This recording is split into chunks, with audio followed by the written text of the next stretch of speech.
Welcome back to Host. I'm Karli. I will be going over this story with you tonight.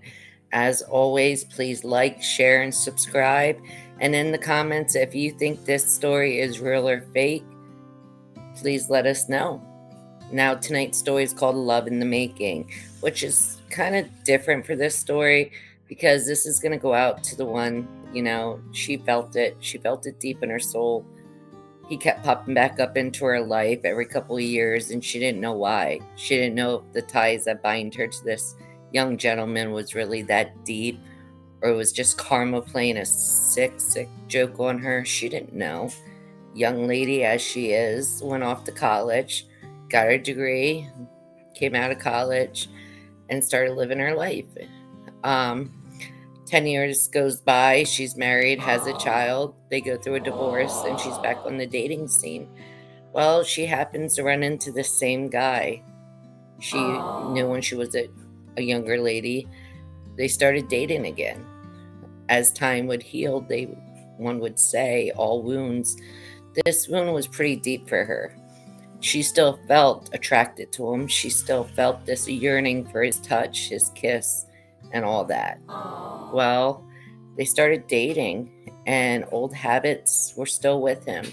So one night he was out partying, and she gets a desperate call of him needing somebody. He needed help. So she told him, come on over.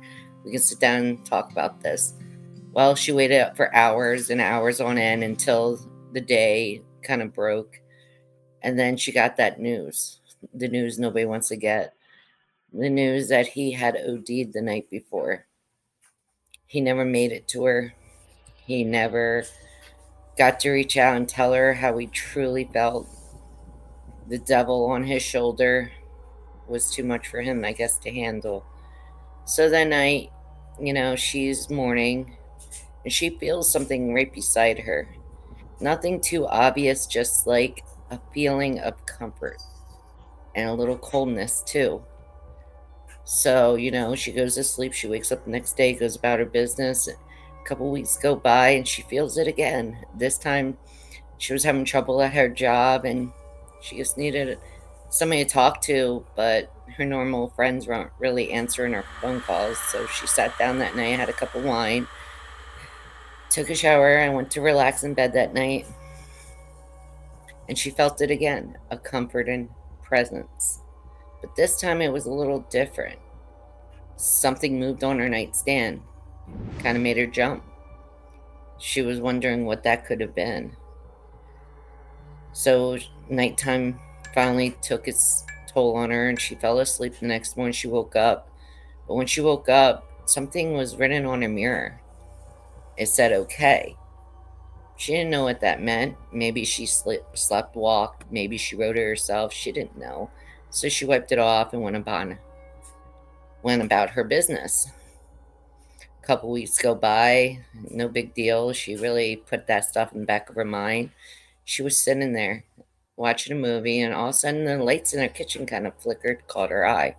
She stood up, and standing there, right in front of her, was that same love, the man she knew, the man she yearned for, the man that was taken way too soon from her life, the man who had some type of thing inside him that couldn't put down the drugs, the man she always thought her life would end up with, standing right in front of her. This figure kind of see through. He was there, but he wasn't. And all he said to her was, okay. And then he vanished. Now, deep and down, something kind of subsided in her. She knew he was finally okay, and to her, that was okay. Does she think about him every now and then? She does. But does she know he's okay in a better place? She knows that too. So as we're making connections in this world, as we're finding ourselves, just remember, love is out there in one way, shape, and form. It may walk in your life and it may disappear. One will never know. But this story really got to me because she yearned, like she really wanted that love. But it was taken from her. But in the end, she was okay with it, it seems, when I was reading this story. She was okay that she knew he was in a better place.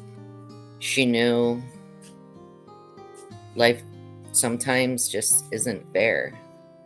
Like I said, when I was reading this story, it kind of gave me goosebumps, so I wanted to share it with y'all.